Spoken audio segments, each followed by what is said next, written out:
al andén, que no atropellen tu opinión. Súbete al andén, que no atropellen tu opinión. Aquí tú podrás compartir, debatir lo que a ti, lo que a mí nos pueda interesar. Son muchas voces unidas en una, nadie te viene a callar. Bienvenidos, es un gusto saludarlos. Aquí comienza, como cada semana, El Andén, el programa de jóvenes para jóvenes en los que hablamos, analizamos y debatimos sobre las noticias de la semana. Yo soy Camila Carvajal, es un gusto subirme al andén. María Camila, buenas noches. Camila, es un gusto nuevamente saludarlos en el andén de Blue Radio para hablar esta semana de los temas que nos interesan, especialmente en materia económica. Ya les vamos a contar de qué, pero Camila, hemos tenido una semana en la que ya los bogotanos estamos verdaderamente asustados porque hasta la policía, o más bien los hombres que representaban la seguridad para nuestro país, terminaron general de la República por la inseguridad. Más de 4 atracos a mano armada en restaurantes y pues muchas críticas a la política de seguridad del alcalde Carlos Fernando Galán. 4 atracos al menos en las últimas 2 semanas, porque si usted se devuelve hasta el inicio de 2023, la lista ya supera los 7, contando el robo de la camioneta de un general retirado de la policía. Imagínese usted si eso le pasa a una persona que tiene esquema, que tiene experiencia, que es de la policía, un general retirado.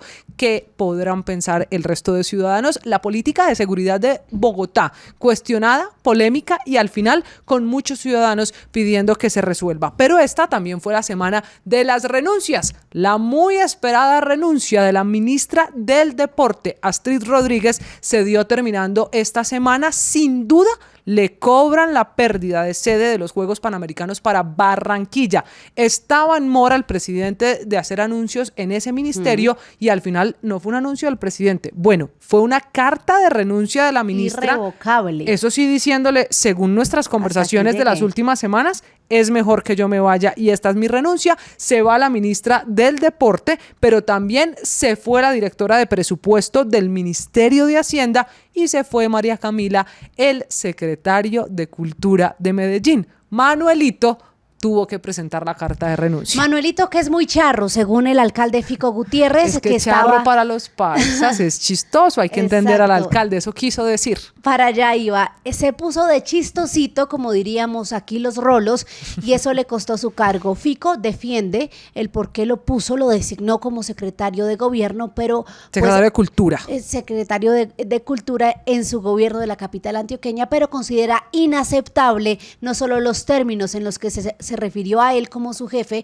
con una conversación que nunca existió y por supuesto pues que demostrará desconocimiento sobre un sector tan importante para la capital antioqueña. Devolviéndome un poco a la ministra del Deporte, para muchos no es coincidencia, Camila, que renunció horas antes de que iniciara hoy oficialmente la legislatura en el Congreso, por primera vez a mitad de febrero, por cuenta del recorte de las vacaciones del receso legislativo. Una legislatura que empieza muy difícil para el gobierno en medio de cuestionamientos, Camila, no solo por la relación entre las ramas del poder, esa tensión constante que se ha vivido, sino también por lo que ha pasado con la ley de presupuesto. Sí, señora, por el presupuesto general de la República. Esta también fue la semana de la polémica ambiental por la caza de tiburones y toda la polémica que abrió la ministra de Agricultura y de Ambiente. La semana también de la polémica alrededor del Parque Nacional Natural Gorgona, la isla Gorgona, donde ya le tengo invitado para contarle qué se va a construir allí y qué dicen los ambientalistas. La semana de las investigaciones producto de Dylan Santiago.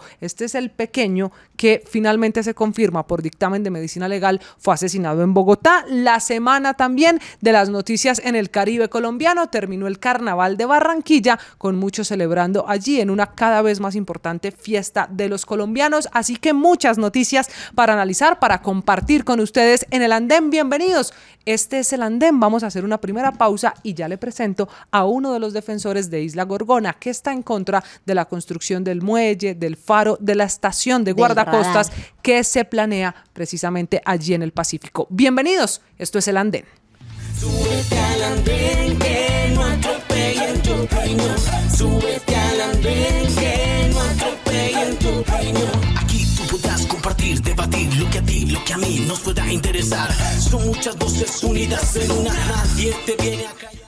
Muy bien, y continuamos en el andén, en este espacio, el programa de jóvenes para jóvenes, María Camila, para hablar de un tema que concentró la atención en redes sociales esta semana. Le hablo de toda la polémica ambiental. Empezó con la aleta de tiburón y la pesca de tiburones en Colombia, que fue un tema en el que nos metió la ministra de Agricultura, Jennifer Mojica. Sí, señora, ya la ministra hablando de los yupis y los gomelos, un tema que muchos criticaron a Jennifer Mojica por, de cierta manera, estar en campos que no le corresponden, en los campos de Susana Muhammad, pero hoy tenemos un invitado muy importante, Camila, para hablar de un tema que ha estado también sobre la mesa, y es lo que va a pasar con Islas Gorgona. Usted tiene un invitado. Sí, señora. Isla Gorgona es un proyecto que usted recuerda, hemos venido escuchando como polémica no Ya hace rato. ni uno ni dos, sino por lo menos 4 años, por lo menos. Y es un proyecto para construir un muelle, una estación de guardacostas de la Armada y el polémico radar que se necesita en esa zona del Pacífico. Anuncia el gobierno del presidente Gustavo Petro que se acaba la polémica y que se van a construir las obras. Pero hay un comité, Salvemos Gorgona, que dice lo contrario, que eso sí va a afectar la isla, el medio ambiente, el ecosistema, y hasta está convocando a marchas. Por eso es el invitado que le tengo esta noche. Se sube al andén Andrés Pachón, uno de los voceros del comité Salvemos Gorgona, que está con nosotros para ayudarnos a entender este tema. Señor Pachón, bienvenido, buenas noches. Hola, buenas noches. Un saludo muy especial a ustedes y a toda la audiencia. ¿Por qué ustedes están en desacuerdo con la decisión que toma el gobierno del presidente Gustavo Petro de hacer las obras allí en Gorgona? Bueno, Camila, son múltiples razones. Quizá la podríamos diferenciar en tres razones principales. Las primeras son de orden medioambiental. Todos los impactos ambientales que va a generar esta intervención afectando la flora, la fauna, los mamíferos marinos que viven alrededor de la isla, pues que son muy importantes, como las ballenas jorobadas que van a tener allí a sus ballenatos. Ese es como el primer conjunto de afectaciones, las ambientales. Por otro lado están las sociales, porque resulta que hay unas comunidades que ancestralmente viven y tienen una relación directa con la isla y con sus aguas, y ellos no fueron desconocidos, no se tuvieron en cuenta, no se les hizo consulta previa y se les está irrespetando acuerdos de pesca que tienen. Y el tercer tipo de razones son de orden de soberanía, porque este es un proyecto que hace parte de una estrategia desde Estados Unidos para controlar el Pacífico este tropical, que es una zona de inmensos recursos naturales y en donde ya hay documentos. Nosotros hemos logrado obtener documentos de los Estados Unidos y de las agencias norteamericanas, en donde ponen sus ojos no solo en nuestro mar, sino en toda la riqueza natural que hay allí. Entonces vemos cómo esto no es un proyecto como aislado, sino que obedece a esa estrategia estadounidense. Entonces se pone en gran peligro la soberanía nacional, sobre todo sobre recursos naturales tan delicados y tan sensibles como estos. Sí, pero Andrés, también nos explicaba esta semana aquí en Blue Radio la ministra Muhammad que Isla Gorgona necesita de este desarrollo que le está ofreciendo el gobierno con este proyecto y que pues es el desarrollo natural de cualquier centro con un potencial turístico enorme y que adicionalmente la cooperación con Estados Unidos tiene pues cualquier otro enfoque menos el de explotación de esos recursos. ¿A ustedes no les da un poquito de tranquilidad que sea este gobierno con esas banderas el que quiera hacer esto? Es que precisamente esas son de las cosas que más nos han preocupado. Los colectivos, porque digamos, la sociedad civil se ha movido muy fuerte en defensa de la isla Gorgona. Hay que decir que hay un comité científico. No todos los parques nacionales naturales tienen un comité científico. Gorgona lo tiene y es un tesoro acumulado durante años desde que es parque natural. Allá se han adelantado demasiadas investigaciones científicas, por eso se conoce como la Isla Ciencia de Colombia, Sí. por todas las investigaciones que hay. Y ese comité científico ha sido muy enfático en listar todas las afectaciones medioambientales y ecosistémicas que se generan con este tipo de intervención. Y frente a eso, lo único que ha respondido, y este gobierno nacional, este actual gobierno de Petro, ha sido tratar de silenciar a el comité científico. No los convocan, no los han tenido en cuenta, sus conceptos los han pasado por debajo de la cuerda, no está teniéndose en cuenta esas críticas dentro del proceso de licencia ambiental, quieren que no aparezca su voz en la acción popular, o sea, de diferentes maneras han intentado silenciarlo. Entonces, importante frente a la pregunta que nosotros no estamos en contra con que haya ecoturismo.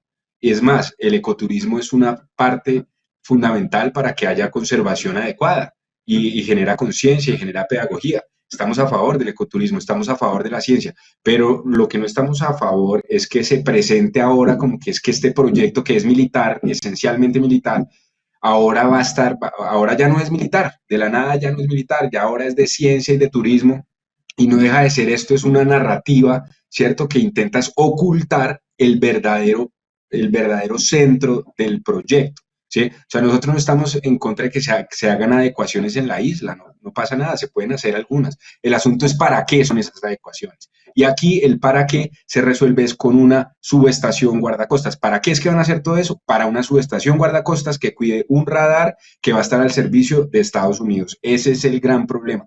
Por más de que lo intenten disfrazar de ciencia, por más de que lo intenten disfrazar de turismo, en la esencia ya le conocemos el alma al proyecto y eso es lo que más nos preocupa y por eso nos llama la atención como un gobierno que se presentó y se eligió con las banderas ambientales, pues sale con esta afectación tan grave y tan fuerte, desconociendo a todo movimiento y desconociendo todo lo que dijo en campaña. Claro, usted es vocero, señor Pachón, de Salvemos Gorgona, que esta semana, mientras el gobierno hacía el anuncio, también invitaba al país y desde ya convocaba a marchas. ¿Cuándo van a ser esas marchas y para qué? ¿Qué esperan ustedes que pase con la movilización?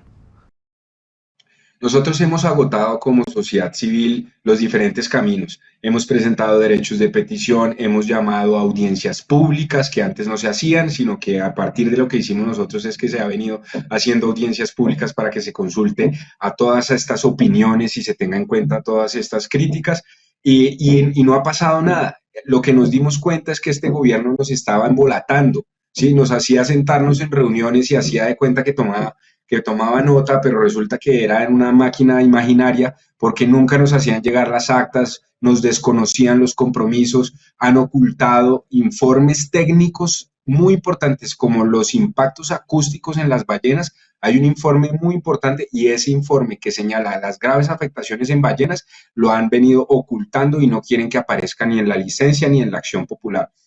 Entonces, nosotros nos hemos cansado de hacer todo el trámite, digamos, correspondiente, pidiéndole al gobierno, exigiéndole, y vemos que la respuesta ha sido un silencio enorme, gigantesco. En Guapi el presidente se le hizo el loco a más de 5 líderes comunales del Pacífico que lo increparon de manera directa preguntándole por Gorgona y él guardó absoluto silencio y ahora la noticia que tenemos es que tampoco sigue dando la cara y manda a todos sus ministros a meter un engaño que nos ha irrespetado, de verdad nos sentimos irrespetados. Entonces por esa razón vemos que con el gobierno nacional que se presentó como potencia mundial de la vida y como un gobierno de cambio, resultó pues ser un falso cambio y entonces a lo que nos toca apelar ahora es a la movilización, porque estamos seguros de una cosa, por más de que el gobierno haya decidido que va adelante y le da luz verde a esto, si nosotros nos movilizamos en las calles y hacemos que esto sea una causa nacional, podemos defender este adefesio y este ecocidio que se va a concretar de no llegar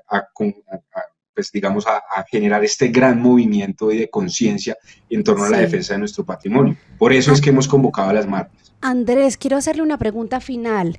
Ustedes antes de que esto pasara, este movimiento no es nuevo y lo que hablábamos con Camila, esto viene de años atrás, se pedía la intervención en Gorgona, que se calificaba como un territorio olvidado. Si esto no es lo que les gusta, ¿qué es lo que tiene que pasar entonces en Isla Gorgona? ¿Cuál es la intervención adecuada a su modo de verlo en este territorio?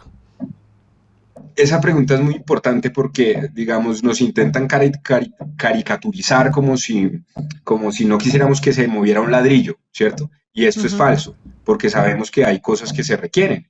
Entonces, a lo que no nos opondríamos sería cualquier intervención, pero que sea para el Parque Nacional y que sea bajo la lógica de un parque nacional y no bajo la lógica de adelantar operativos militares contra el narcotráfico, porque también hay que decirlo, al final van a ser unas lanchas con unos motores ultrapotentes que van a estar ahí en esa base guardacostas, pero que a la hora del té, yo les pregunto a ustedes, ¿ustedes creen que de verdad esas lanchas van a acabar con el narcotráfico en todo el Pacífico? El narcotráfico es un fenómeno que ha desbordado pues cualquier cantidad de medidas. Y si le metemos que la mayoría de los cargamentos van por submarino, entonces, ¿qué sentido tiene poner unas lanchas ahí a todo vapor con los supermotores si no van a lograr interferir estos grandes cargamentos? En cambio, el impacto que sí le van a generar la operación de estas lanchas y la lógica en la que se va a meter la isla, que es mirar a ver cómo lucha contra el narcotráfico, pues le cambia toda su naturaleza. Su naturaleza y su finalidad es la conservación, la investigación, el ecoturismo. Entonces, si van a hacer alguna obra, pues bienvenido, que la hagan, pero que sea para la conservación, para la ciencia o para el ecoturismo. Y esta obra que están pensando hacer, ¿cierto? Que es nueva, que es la base, pues se desborda de esas finalidades. Y ellos han dicho, es que se puede hacer algo de seguridad, y claro que debe haber seguridad en la isla, tampoco nos oponemos a que haya seguridad, pero una cosa es seguridad y otra cosa es meter un mini batallón de 28 de la Armada que van a estar pensando en operativos militares. Entonces imagínense ustedes, ecoturistas, cómo le va a uno con 28 de la Armada en una isla que no es muy grande, pues pensando en operaciones y saliendo lanchas todo el tiempo. Entonces, ¿cómo va a funcionar eso? Si quieren realmente que sea ecoturismo, pues entonces eso no es tan compatible, ¿cierto?, con una base ahí al lado.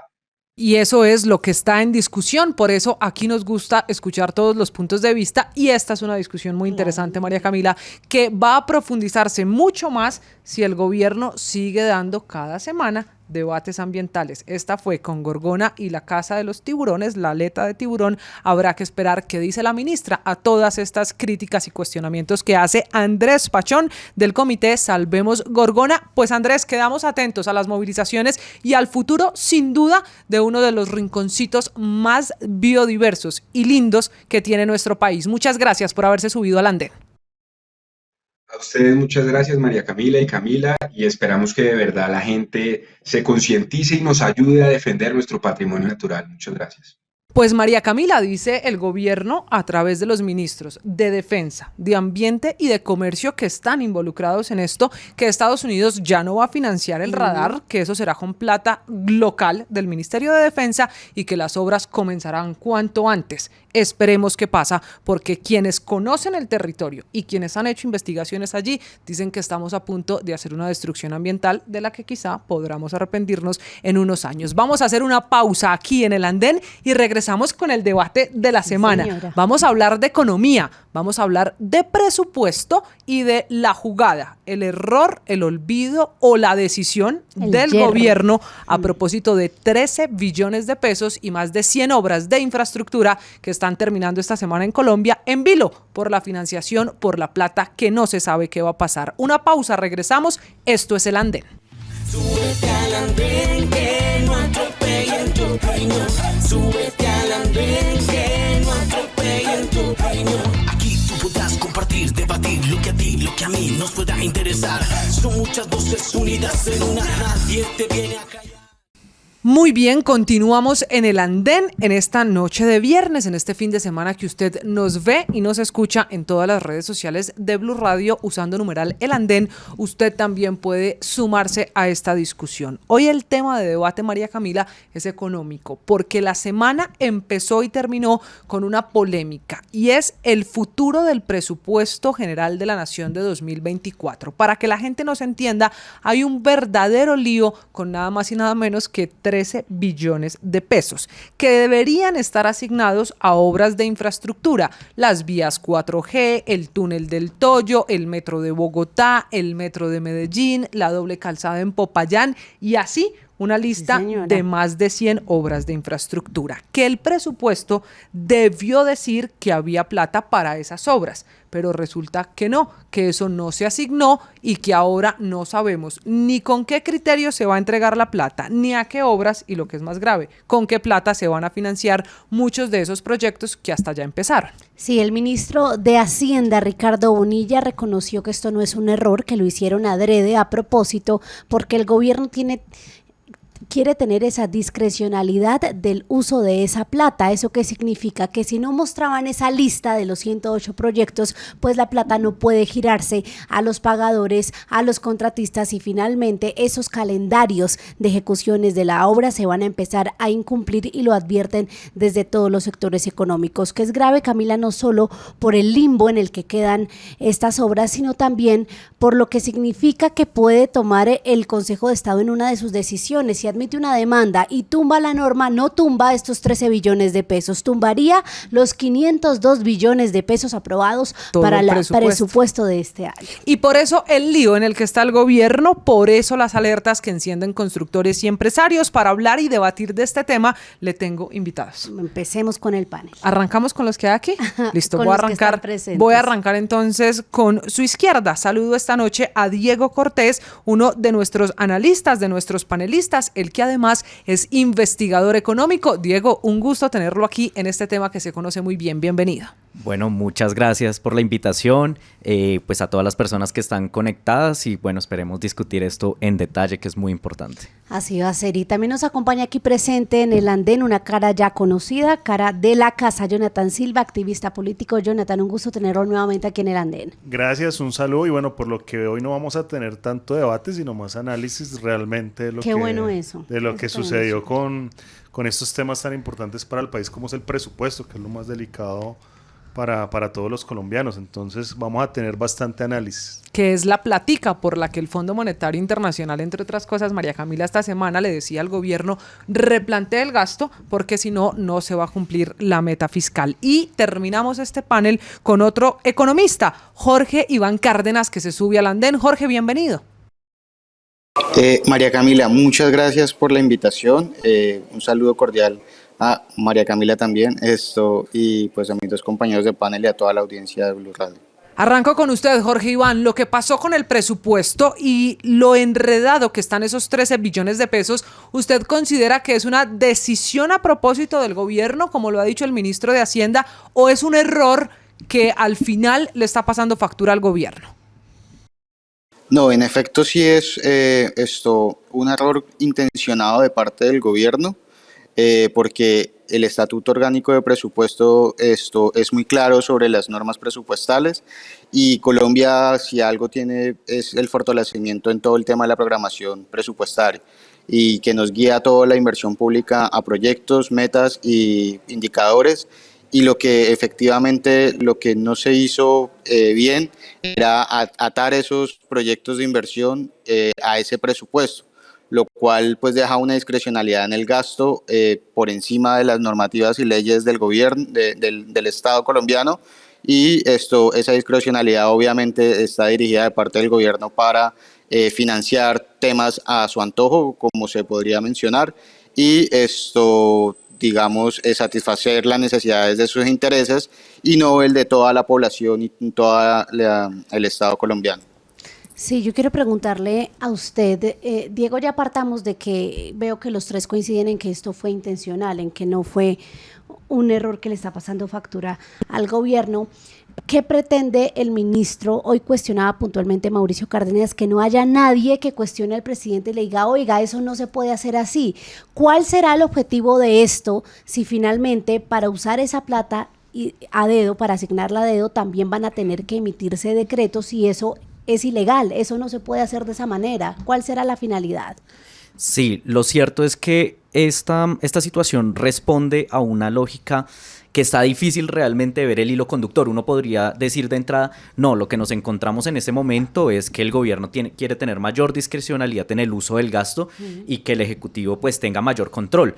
Pero de entrada eso es un absurdo, porque quien presenta el presupuesto al Congreso con todo lo derivado para el debate es el mismo gobierno. Claro. Quien lleva el debate y el hilo conductor en el Congreso, claro, uno puede decir: no, el Congreso es el que aprueba y demás, pero con un control muy estricto por parte del Ejecutivo. Es decir, eso no es como otras leyes que van modificando, subiendo y poniendo, sino necesita el visto bueno de Hacienda en cada etapa.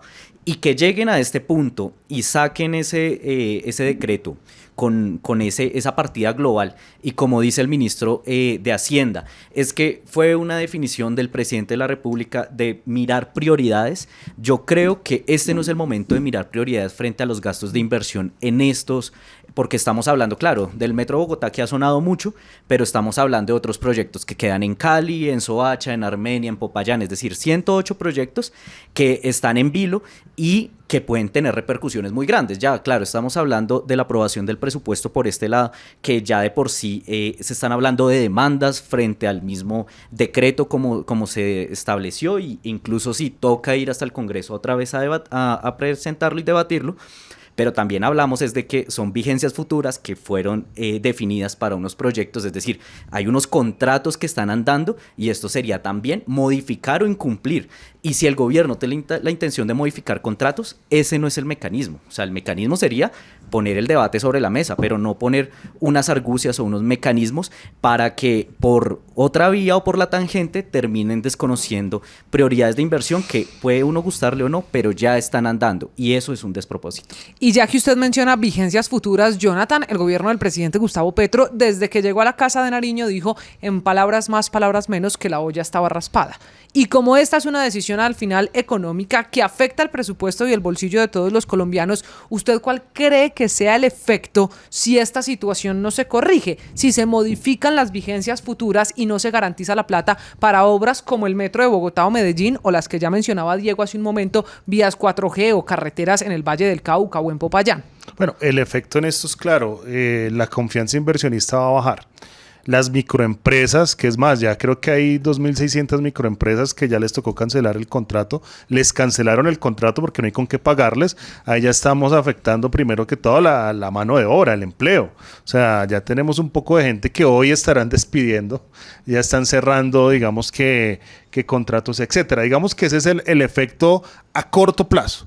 A largo plazo, ya lo vuelvo y lo repito, yo creo que va a ser un tema en confianza inversionista. Mañana las empresas no van a querer venir a invertir porque dicen en qué momento un país que se ha caracterizado en los últimos 30 años por manejar bien las APPs, pues mañana nos va a quedar mal. Entonces, ahí hay un gran problema. Pero, ven, tú decías algo. El presidente Petro dijo que había encontrado la olla raspada. En septiembre se levantó una alerta. La alerta la levantó el Comité Autónomo para la Regla Fiscal y un ex funcionario de la DIAN, el señor Junco. Ellos dijeron, vengan, el ministro de Hacienda no está teniendo en cuenta que hay un déficit en recaudo de 14 billones de pesos. Esos 14 billones venían en recaudo porque el Ministerio de Hacienda presentó este proyecto de presupuesto metiendo en cuenta corriente los deudores de la DIAN que sumaban 14 billones de pesos. Ese dinero evidentemente no se recogió. Entonces, había otra pregunta en el aire y era, ¿el presidente Petro quiere castigar a sus opositores? Pues ojalá quisiera hacerlo porque sabríamos que está la plata, pero es que en este momento está faltando esa plata no está y hay un gran error del Ministerio de Hacienda.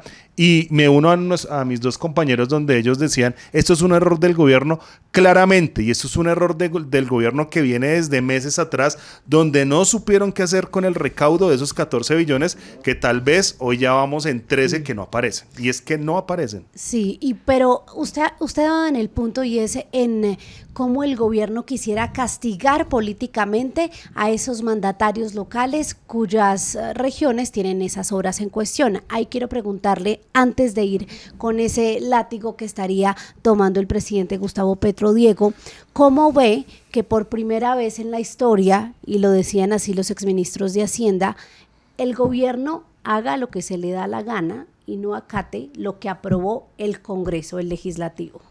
Sí, yo creo, la verdad, que es un gran salto al vacío por parte del gobierno, porque evidentemente, pues no sé si el interés es demostrar fuerza o contundencia o la capacidad de decir yo puedo manejar estos recursos a mi libre disposición, pero lo cierto es que pues la ley orgánica del presupuesto es suficientemente clara, es decir, el artículo 67 del decreto 111 del 96 menciona también que pues estamos hablando que el presupuesto tiene que estar totalmente desagregado en un anexo, y en ese sentido tratan de saltarse eso de un lado y del otro el ministro, diciendo que no es así, que no es necesario, pero de nuevo, creo que si el gobierno tenía la intención de renegociar proyectos, de renegociar contratos, hay otros mecanismos más expeditos que no generan tanta turbulencia, pero lo cierto es que si es por un asunto de castigar regiones por tener gobiernos que no son afectos a los partidos políticos del gobierno, pues realmente ahí a lo que se va de fondo realmente es que no se castiga a esos mandatarios, finalmente se castiga a la ciudadanía,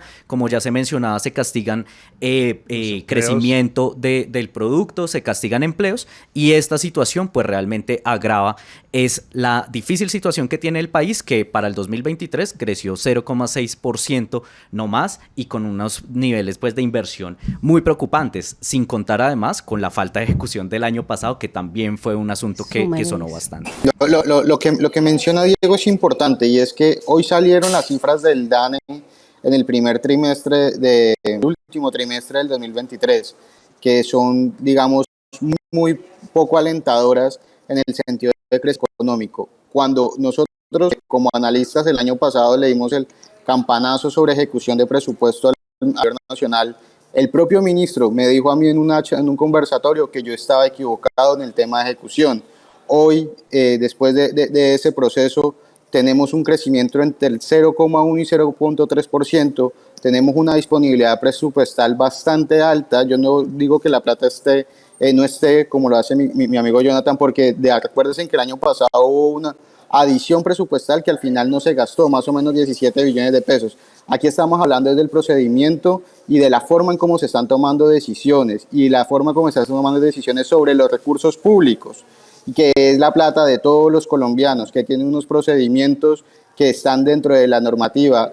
Y de verdad que me duele mucho, es como un gobierno ha engañado a la población en general, porque recuerden que se hizo mucho bombo con la elaboración del plan de desarrollo, el más participativo, donde íbamos a priorizar todas las inversiones, y en efecto se dejó un plan plurianual de inversiones con esas propuestas del gobierno, para que a través de una sola firma y un decreto se borren miles de sueños y miles de iniciativas de la población colombiana. Yo creo que eso es lo que más le duele a la gente, porque la plata está y el diseño presupuestal está, pero lo que le debe atender la población es: mire cómo están utilizando los recursos públicos, y de la otra lado de la moneda es vea cómo está decreciendo básicamente la economía, como dio en su momento la ministra de Minas. Entonces yo creo que el punto es, tenemos que hacerle un llamado al gobierno, que si esto se aprobó en función de las necesidades de un plan de desarrollo, tiene que ejecutarse allá. Y me duele mucho también ver que sí hay un hilo conductor. Yo recuerdo cuando el director del DNP mencionaba se proponía el año pasado la modificación a la regla fiscal. Eso lo que buscaba era la discrecionalidad. Acuérdense cuando el Comité Autónomo de la Regla Fiscal dijo que eso no se podía, y el mismo gobierno intentó por otro lado, que era modificar la regla fiscal. Ahí sí hay un hilo conductor en la narrativa. Como no se pudo por ese lado, entonces hagámoslo a través de la firma. Pero siempre han tratado de buscar la discrecionalidad, y duele mucho cómo engañan a la población con los presupuestos participativos y la participación en los proyectos. Miren, es importante tener en cuenta que hoy estamos hablando de los mismos 502 billones con los que se inició la discusión del presupuesto general de la nación. Ahí es donde yo coloco el análisis y hago realmente el cuestionamiento.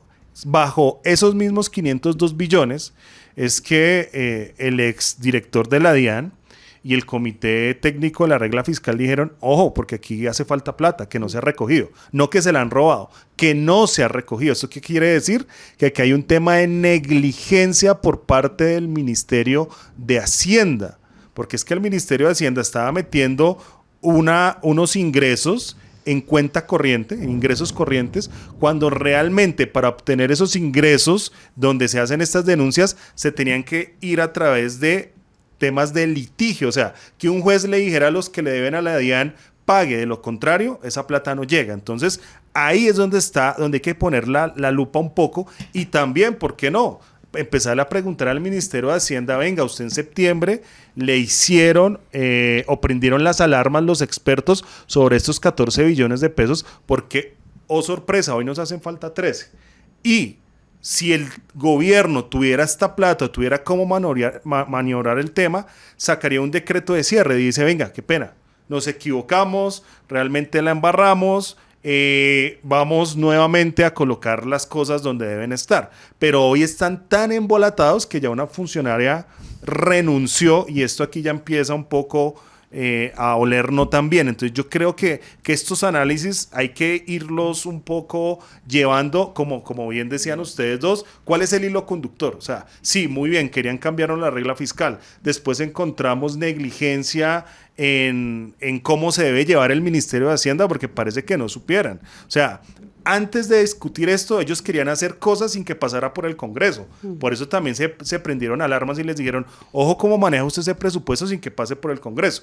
Entonces, ahí también hay un debate de fondo de qué fue lo que votaron los congresistas. Ahí también sería bueno tirarles la pelota a ellos. Claro, yo quiero que hablemos de lo político, porque todos han coincidido que al final esto se convierte en una jugada, si podemos llamarlo así, María Camila, para que el gobierno y el presidente Petro tengan 13 billones de pesos y el gobierno decida en qué invertirlos, porque aquí ya no quedan comprometidas en obras en específico.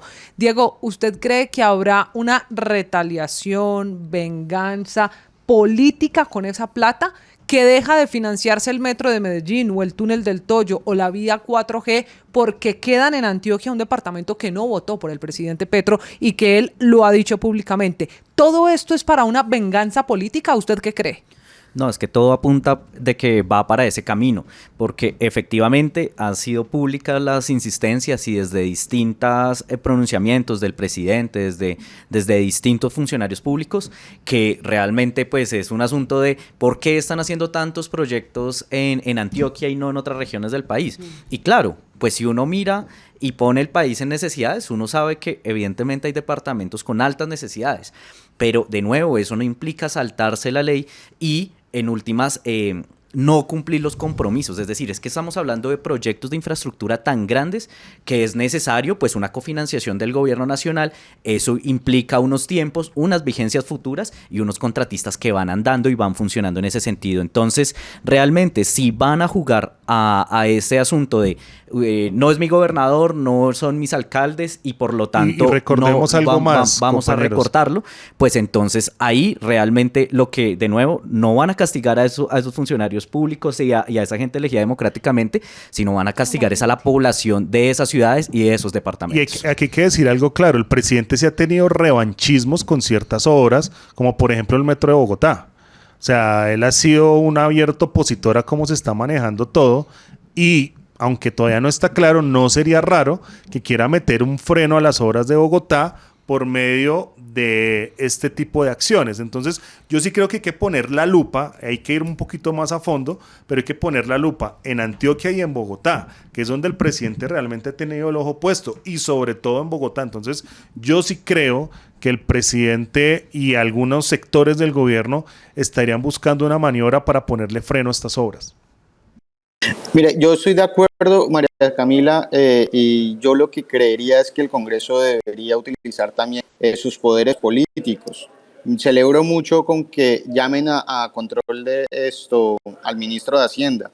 Ni más faltaba que ese señor decida subir a ver las obras y a sacar argumentos de que porque así que entonces no estaba la ejecución del proyecto. O sea, yo me pareció que eso... tratando de buscar argumentos para seguir alimentando pues un error garrafal. El Congreso, si quieren entrar a ese terreno de discusiones políticas, tienen que llamarlo a control político. Y si hay que generar la presión para que haya un cambio de la dirección del Ministerio de Hacienda, hay que generarlo, porque es que son las finanzas públicas del país, tienen que mejorar los criterios de transparencia, de eficacia y todo lo relacionado con la legislación. De hecho, yo me atrevería a decir que todos los congresistas deberían pedir la renuncia del ministro de Hacienda. Pues mire, exacto, que están las propuestas, pero también eso nos hace preguntarnos sobre el futuro de esta situación, porque ya lo que vimos, Camila, esta semana en esa reunión con Bruce McMaster, el presidente del Consejo Gremial, y el ministro de Hacienda, es que no va a haber ese decreto de hierros de corrección de lo que acaba de pasar. Entonces, porque no fue un error, al final es una decisión del gobierno. No fue un error. Diego, ¿en qué situación nos deja eso cuando en julio se tenga que hacer el giro para el segundo giro, para esta primera línea del metro de Bogotá, y no se haga, ¿usted cree que el gobierno va a intentar resolverlo? ¿Con qué recursos? ¿En qué nos deja esta situación puntualmente con el giro a los proyectos? Bueno, el presidente incluso llegó a trinar diciendo que no, la plata está y eso está igualito a como se aprobó en el Congreso. Claro, pues diciéndolo así, en efecto está ahí, pero la subpartida y la desagregación es el debate de fondo y claro, eso lo evita, pero ya el ministro de Hacienda lo ha explicado y es, queremos reorganizar las prioridades. Y en ese sentido, pues entonces el sobrevuelo al avance de las obras del metro, que es una disposición absurda para hablar sobre el avance o no avance de un proyecto como es el Metro Bogotá. Yo creo que si no se saca ese decreto con esa corrección, como pues muchos analistas están diciendo que debe hacerse, realmente lo que abre la puerta es a que desde distintos sectores políticos hagan demandas frente a la ley de presupuesto del 2024. Que lo puede hacer cualquier ciudadano. Exactamente, entonces realmente se van a ver ubicados en que si llega a ese punto, se vuelve un problema ya no solo para esos 13 billones de pesos o para la inversión del país, sino en general para el gasto y la ejecución del presupuesto general de la nación en funcionamiento, en gasto de salarios, etcétera. Entonces realmente nos están metiéndose en un problema muy grave, muy fuerte, y otra opción que estaban contemplando era corregirlo directamente desde el Congreso, pero eso llevaría mucho tiempo y lo cierto es que no hay tiempo tampoco para desarrollarlo de esa manera. Yo le adicionaría a lo que dice Diego, es que las implicaciones judiciales van a ser demasiado altas, porque contratistas que ya tienen en firme un contrato con un RP, un registro presupuestal, y con un certificado de disponibilidad presupuestal, un CDP, y que en la obra de ejecución de esos proyectos y no reciban el pago, a largo plazo lo que van a hacer es que van a tener que demandar el Estado por daños y prejuicios, por una infinidad de cosas. Y yo creo que la Agencia de Defensa del Estado va a tener unas tareas inmensas en resolver ese tipo de demandas, y al final creo que la cura va a salir más cara que la enfermedad, porque es que esto, o bueno, no sé cómo, ya no recuerdo el dicho, pero el punto es que vamos a tener que pagar un poco no de plata por reponer, digamos, esos fallos contractuales. Entonces eso le agregaría. Pero Diego, volviendo a lo político, ustedes acaban ya de contar las consecuencias jurídicas de esta decisión, pero volviendo a lo político, haciendo un poquito de abogada del diablo y escuchando los argumentos del propio presidente Gustavo Petro y el ministro de Hacienda, ¿no está mal repartido el presupuesto? ¿No están mal repartidas esas vigencias futuras con las que por años se ha venido comprometiendo el Estado y en este caso los gobiernos anteriores para las obras? El mismo presidente Petro ha dicho, ¿por qué más obras 4G en Antioquia y no arreglar la carretera Chocó a Quibdó, por ejemplo? ¿Por qué la plata para el metro de Bogotá y no para regiones olvidadas como el Catatumbo o Nariño? Yo sé que hay unos compromisos adquiridos antes, en gobiernos anteriores incluso, pero la bandera del presidente Petro fue llevar esa plata donde no siempre se ha llevado. ¿No hay aquí una desigualdad en la ejecución del presupuesto que este gobierno, bien o mal, intenta cambiar? ¿Usted qué cree? Bueno, yo creo realmente que eso es una discusión que es muy importante y que estoy de acuerdo en que se puede dar. El problema es que en qué momento se da. Y el gobierno ha tenido dos momentos fundamentales para darlos. Uno es pues el Plan Nacional de Desarrollo. Ahí están consignados el Plan Plurianual de Inversiones, las prioridades de este gobierno frente a inversiones claves que ellos consideran, es decir, ahí está consignado. Y segundo, si hay problemas en concreto con los desarrollos de proyectos y demás, eso se debe ir a resolver con los mandatarios locales y con los concesionarios de cada uno de los proyectos, pero eso no se hace cogiendo la plata y diciendo, bueno, vengan acá y miramos qué hacer, y mientras tanto no les doy y les corto el chorro, porque lo cierto es que eso es incumplir contratos. Entonces yo estoy de acuerdo en que las necesidades del país pueden estar dispuestas de otra manera, y estoy seguro que sí, pero el gobierno tenía, por ejemplo, todo el debate del plan del presupuesto general de la nación para 2024 para desarrollarlos. ¿Y qué hicieron? Presentaron un plan al Congreso, controlan todo el proceso del debate, porque es que no es una ley que quede suelta, sino el ministerio controla paso a paso. Es decir, yo como asesor legislativo en su momento, pues realmente también en reuniones con Marcela Numa, pues, oye, necesitamos presupuesto para esto. No se puede. No, y punto. Y termino con esto. Ella renuncia Y yo creo que es un llamado de atención muy grande, porque yo estoy de acuerdo en que podía incluso tener discusiones con el gobierno.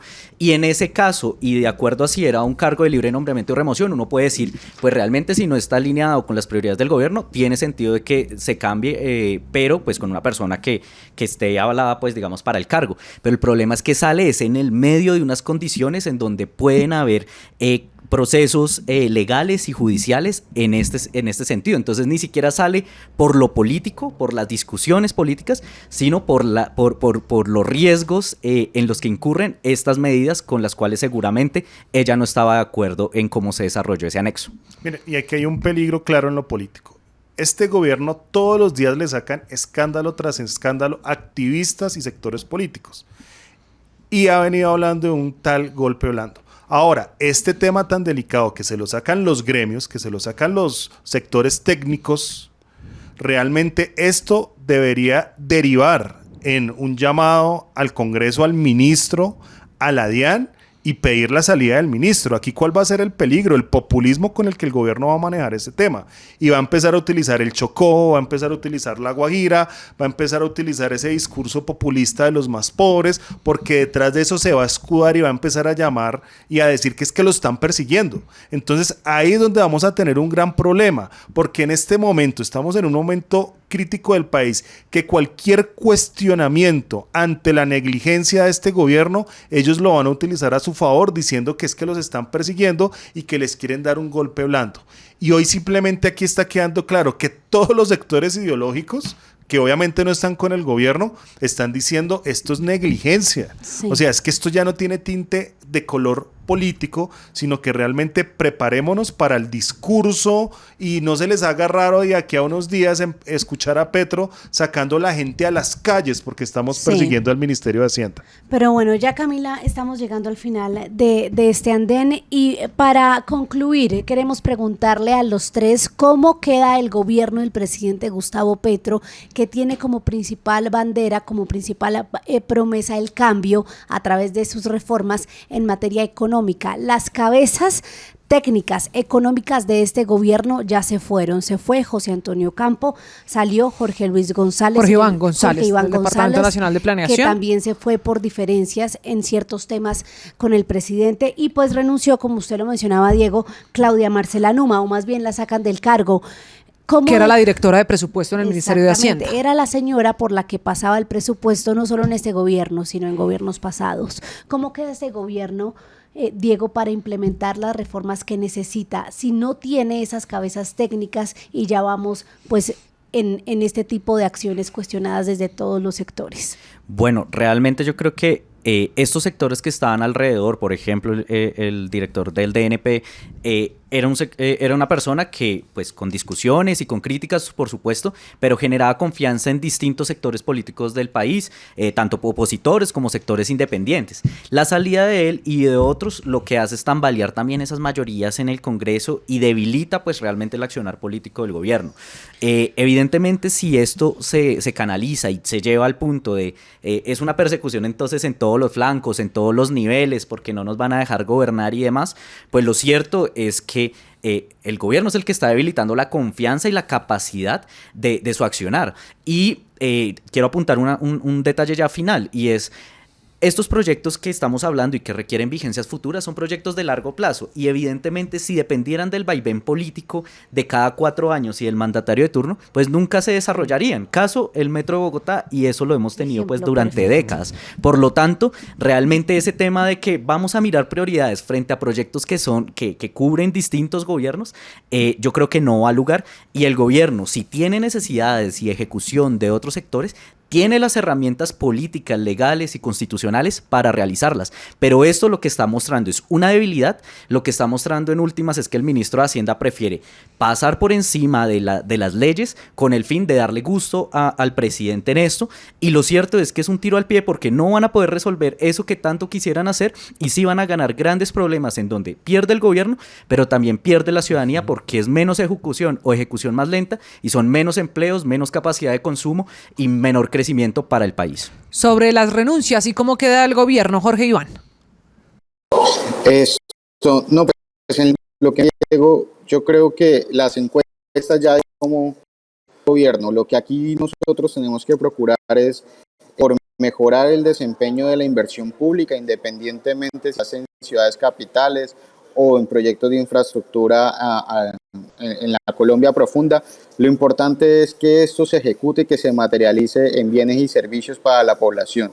Yo creo que tenemos un reto y es volver a recapacitar y discernir frente a la confianza de las instituciones. El gobierno básicamente esto tiene su estrategia, todo el mundo la conoce, un poco de radicalización y las encuestas se lo están demostrando.